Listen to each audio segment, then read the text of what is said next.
యేసుక్రీస్తు శ్రేష్టమైన నామములో అందరికీ శుభాలు వందనం తెలియజేస్తున్నాను. ప్రియులారా, అందరూ బాగున్నారు కదా?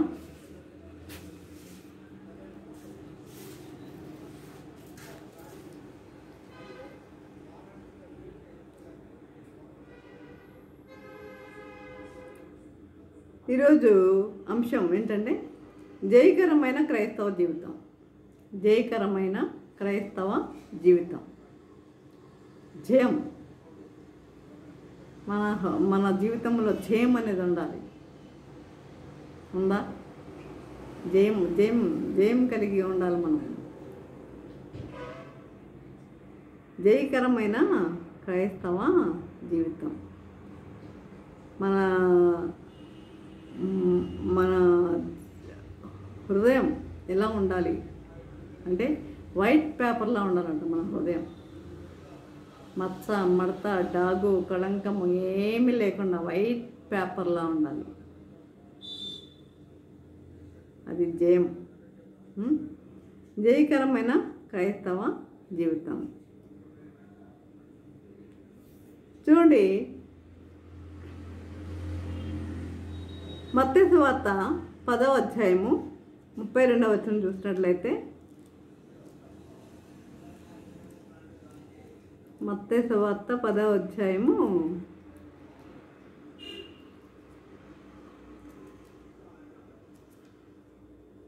32వ వచనం. మనుషుల ఎదుట నన్ను ఒప్పుకొని వాడెవడో పరలోకమందున నా తండ్రి ఎదుట నేను వారిని ఒప్పుకొందును. మనుషుల ఎదుట ఎవడు నన్ను ఎరుగనను వారిని పరలోకమందున నా తండ్రి ఎదుట నేను ఎరుగనందును. ప్రార్థన చేసుకుందాం. పరిశుద్ధుడ, ప్రేమగల తండ్రి, నీ పరిశుద్ధ పాదముస్తోత్రము దేవా ప్రభా. తండ్రి, ఇందులో వాక్యం ధ్యానించుకుంటుండగా తండ్రి మీరు మాతో ఉండండి, మాతో ఉండి నడిపించండి నాయన ప్రభా. తండ్రి, ప్రతి ఒక్కరు తండ్రి వినగల దేవులు గ్రహించగల మనసును వాక్యానుసారంగా జీవించే జీవితం దయచేయమని, నన్ను నోటిని బురుగా సాధారణంగా వాడుకున్నామని ప్రభా.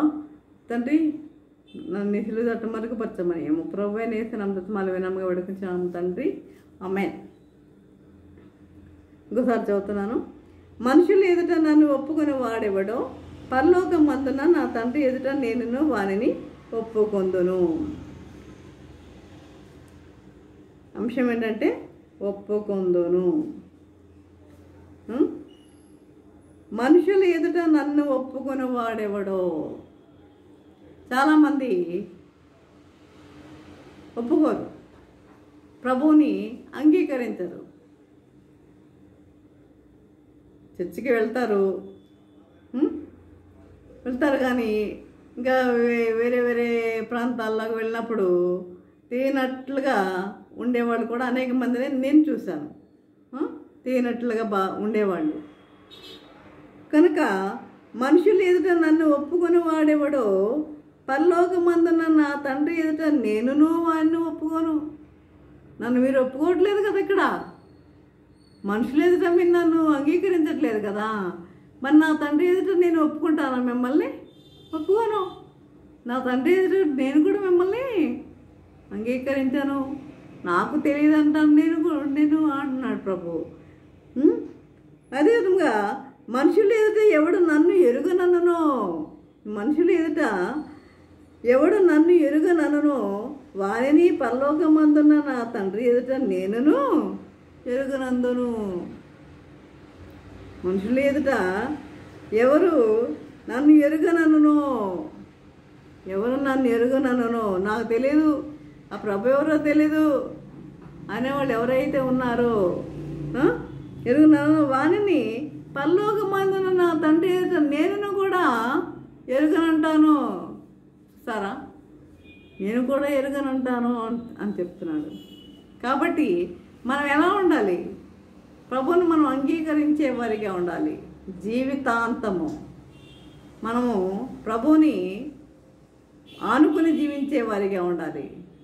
హత్తుకుని జీవించే వారిగా ఉండాలి. కనుక ఆ విధంగా ఉండాలని ప్రభువు కోరుకుంటున్నాడు. తర్వాత చూసినట్లయితే చూడండి, పేతురు రాసిన మొదటి పత్రిక పేతురు రాసిన మొదటి పత్రిక 2వ అధ్యాయం 2వ వచనం చూసినట్లయితే 2వ అధ్యాయము 2వ వచనము.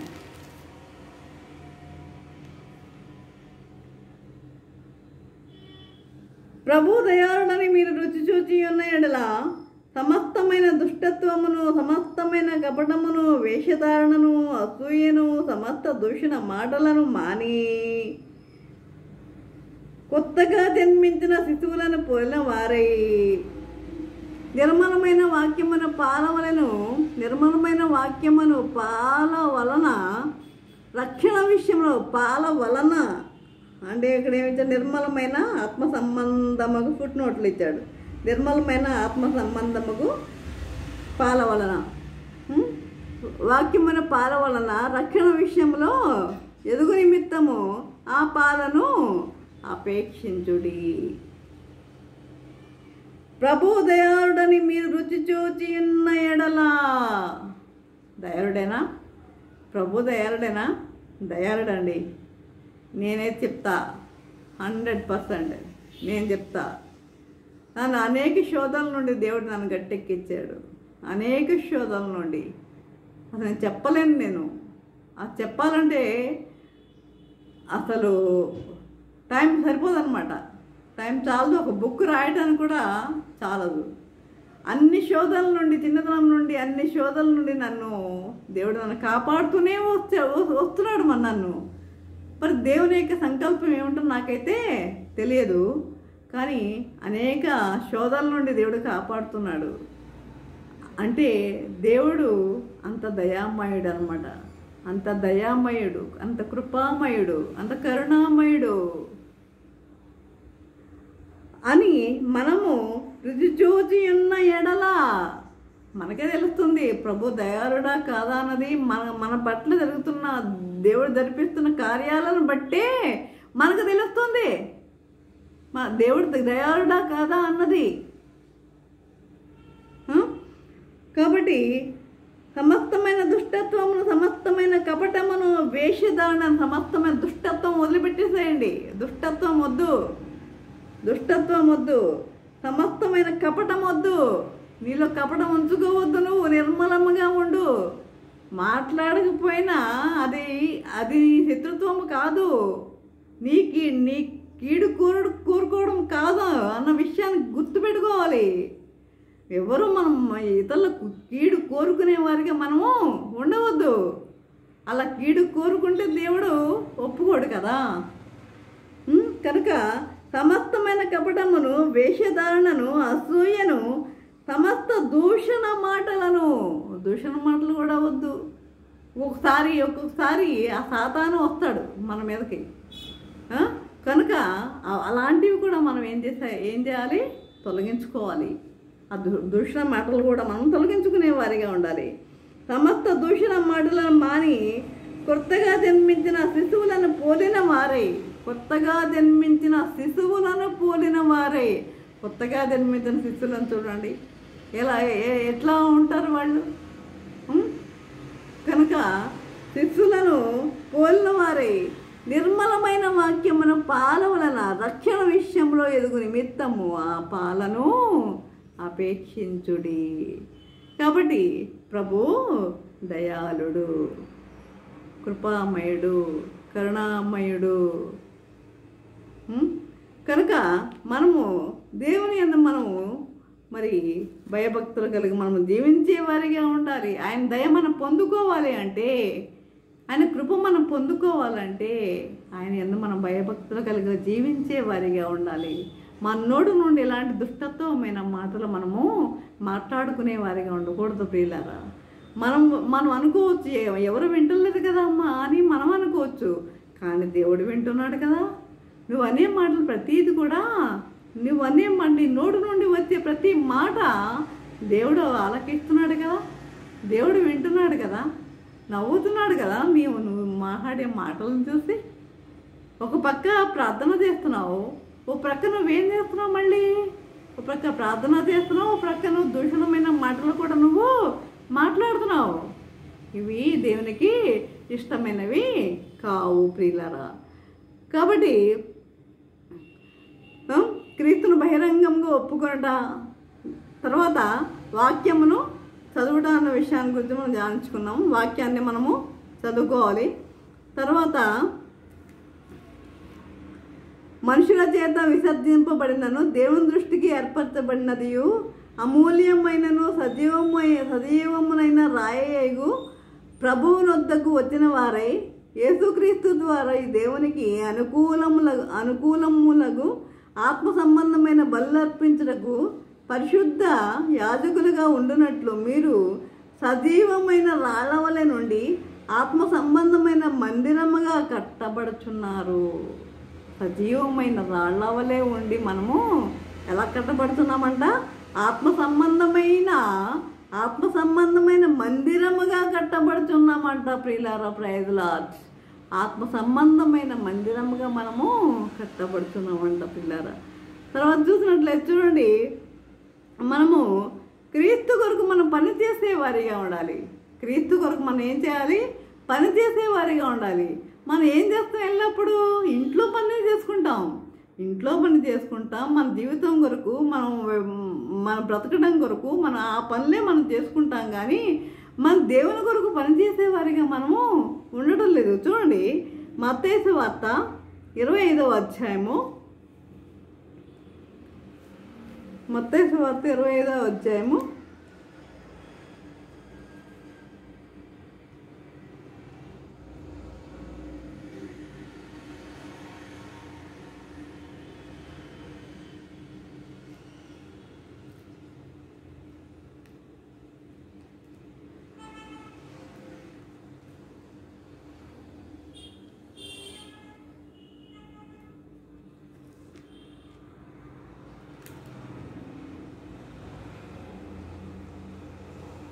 21 చూద్దాం. చూడండి, అతని యజమానుడు, బల నమ్మకమైన మంచి దాసుడా, నీవు ఈ కొంచెములో నమ్మకంగా ఉంటివి, నిన్ను అనేకమైన వాటి మీద నియమించెదను, నీ యజమానుని సంతోషములో పాలు పొందుమని అతనితో చెప్పాను. ఇక్కడ మనము ఈ యొక్క ఒక మనుషుడు ఈ యొక్క ఉపమానం మన అందరికీ తెలిసిందే. ప్రభువు అందరికీ ఏం చేసేవాడు? ఉపమానాల ద్వారా తెలియజేసేవాడు. ఒక మనుషుడు దేశాంతరంలో ప్రయాణమై తన దాసులను పిలిచి తన ఆస్తిని వారికి అప్పగించినట్లు ఉండును. అతడు ఒకరికి 5 తలాంతులు ఇచ్చాడు, ఒకరికి 2 తలాంతులు ఇచ్చాడు, ఒకరికి 1 తలాంతు ఇచ్చాడు. అయితే వచ్చిన తర్వాత ఆయన లెక్క చూసుకున్నప్పుడు అప్పుడు 5 తలాంతులు తీసుకున్నవాడు ఏం చేశాడు? మరి 5 తలాంతులు తెచ్చాడు. 5 తలాంతులు తీసుకున్నవాడు మరి 5 తలాంతులు సంపాదించి తీసుకొచ్చి 5 తలాంతులు తెచ్చి, అయ్యా నీవు నాకు 5 తలాంతులు అప్పగించితివే, అవిగాక మరి 5 తలాంతులు సంపాదించుతున్నాని చెప్పాను. అప్పుడు ఎంత సంతోషంగా ఉంటుందండి యజమానునికి. 5 తలాంతులు సంపాదించుతున్నాని చెప్పాను. అతని యజమానుడు, బడా నమ్మకమైన మంచి దాసుడా, నువ్వు ఈ కొంచెములో నమ్మకంగా ఉంటివి, నేను అనేకమైన వాటి మీద నియమించేదను. నమ్మకం అనేది ఉండాలి. మరి నీవు ఈ కొంచెములో నమ్మకంగా ఉంటివి, నేను అనేకమైన వాటి మీద నియమించేదను, నీ యజమాని సంతోషములో పాలు పొందమని అతనితో చెప్పాను. అలాగే 2 తలాంతులు తీసుకున్నవాడు వచ్చి, అయ్యా నీవు నాకు 2 తలాంతులు ఇచ్చితివే, 2 తలాంతులు అప్పగించితివే, అవిగాక మరి 2 తలాంతులు సంపాదించుతుందని చెప్పాను. 2 తలాంతులు సంపాదించాడు. తర్వాత అతని యజమానుడు, బడా నమ్మకమైన మంచి దాసుడా, నీవు కొంచెములో నమ్మకంగా ఉంటివి, నిన్ను అనేకమైన వాటి మీద నియమించదను, నీ యజమానుని సంతోషంలో పాలు పొందమని అతనితో చెప్పాను. తర్వాత ఇంకొకరికి ఏమిచ్చాడు? 1 తలాంతు ఇచ్చాడు. 1 తలాంతు ఇచ్చినప్పుడు 1 తలాంతు తీసుకున్నవాడు వచ్చి, అయ్యా నీవు విత్తనం చోట కోయవాడవును, చల్లని చోట పంట కూర్చుకుని వాడవునై కఠినుడు అని నేను ఎరుగుదును. అంటే వాళ్ళకి 5, ఇంకొక అతనికి 2, నాకు 1 ఇచ్చాడు అన్న జాస్తే ఉంది. కానీ 1 తలాంతుని ఇంకా అభివృద్ధి చేసుకోవాలన్న ఆలోచన అతనిలో లేదు. ఇక్కడ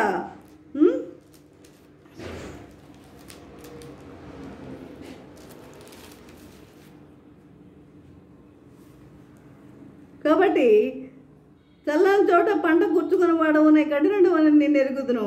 కనుక నేను భయపడి వెళ్ళి నీ తలాంతును భూమిలో దాచిపెట్టిదని, ఇదిగో నీవు తీసుకోనమని చెప్పాను. నీ తలాంతును తీసుకో. చూసారా అతనిలో ఉన్న అహం చూసారా, ఆ గర్వం చూసారా? ఆ ఒక్క తలాంతును సంపాదించుకుని ఇంకో తలాంతు రాదా? అందుకు అతను ఎదుమాడు వాడిని చూసి, సోమరమైన చెడ్డదాసుడా, నేను విత్తన చోట కోయేవాడను, చల్లని చోట పంట కూర్చుకుని వాడనని నీవు ఎరుగుదువా? అట్లయితే నీవు నా సొమ్ము సాహుకారుల యొద్ద ఉంచవలసి ఉండెను.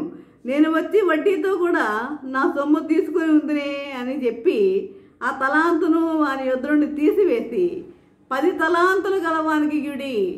ఆ తలాంతుని 10 తలాంతులు గలవానికి ఇయుడి, కలిగిన ప్రతి వానికి ఇయ్యబడను. మనం అనుకుంటాం, అబ్బా వాళ్ళు ఉన్నవాళ్ళు ఇంకా ఇంకా ఇంకా దేవుడు ఆశీర్వదిస్తున్నారు అనుకుంటాం కదా. కాబట్టి కలిగిన వానికి కలిగిన ప్రతి వానికి ఇయ్యబడును, అతనికి సమృద్ధి కలుగును. లేని వాని యొద్ద నుండి వానికి కలిగినదియు తీసివేయబడును. లేని వాని యొద్ద నుండి తీసివేయబడతాయి. ఎందుకు? సోమరి చీమల యొద్దకు వెళ్ళు. కానీ ఆ సోమరి ఏం సంపాదించుకోలేడు. ఈ కలిగిన వాడు ఏం చేస్తాడు? ఇంకా సమృద్ధి సమృద్ధి సమృద్ధి సమృద్ధి అతనిలో ఇంకా సంపాదన కష్టపడి సంపాదిస్తూ ఉంటాడు. కనుక ఆ సమృద్ధి కలుగును. లేని వాని యొద్ద నుండి వానికి కలిగినది తీసివేయబడను.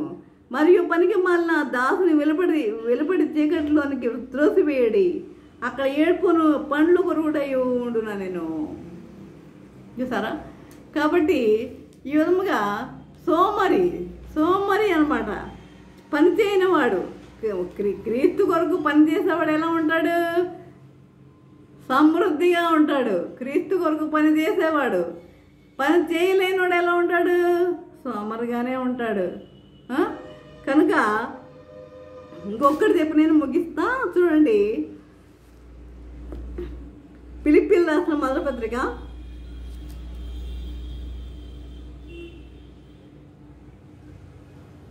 చూడు, కొరింథీ క్రీస్తు కొరకు ధారాళంగా ఇచ్చుట. కొరింథీయులకు రాసిన 2వ పత్రిక 9వ అధ్యాయము 6-8 వచనములు. కొంచెంగా విత్తువాడు కొంచెంగా పంట కోయను, సమృద్ధిగా విత్తువాడు సమృద్ధిగా పంట కోయనని ఈ విషయమై చెప్పవచ్చును. 5వ వచనం చూడండి. కావున లోగడ ఇచ్చేదమని మీరు చెప్పిన ధర్మము పిసినితనముగా ఇయ్యక, మీరు ఏదైనా ఇవ్వాలనుకుంటే పిసినితనముగా ఇవ్వకండి, సంతోషముగా ఇవ్వండి. ఎవరికైనా ఇవ్వాలనుకుంటే సంతోషముగా ఇవ్వండి. ధారాళముగా ఇవ్వాలని చెప్పి సహోదరులు మీ యొద్దకు ముందుగా వచ్చి దాన్ని జమ చేయుటకై వారిని హెచ్చరించడం అవసరమని తలంచితిని. కొంచెముగా విత్తువాడు కొంచెముగా పంట కోయను, సమృద్ధిగా విత్తువాడు సమృద్ధిగా పంట కోయన ఈ విషయమే చెప్పవచ్చును. సణుగు కొనొద్దు. మిమ్మల్ని ఎవరు ఇవ్వమని బలవంతం చేయలేదు. సణుగు కొనకండి, ఇవ్వండి. సణుగు కొనకయు బలవంతంగా కాకయు ప్రతివాడును తన హృదయంలో నిశ్చయించుకున్న ప్రకారము ఇయ్యవలెను. నీ హృదయంలో ఎంత ఇవ్వాలో అంతే అంతే. నువ్వు సణుగుకోవద్దు. కనుక దేవుడు ఉత్సాహంగా ఇచ్చేవాడిని ఏం చేస్తాడంట? ప్రేమిస్తాడంట. ప్రియులారా, దేవుడు ఉత్సాహంగా ఇచ్చేవాడిని ఏం చేస్తాడు? ప్రేమిస్తాడు.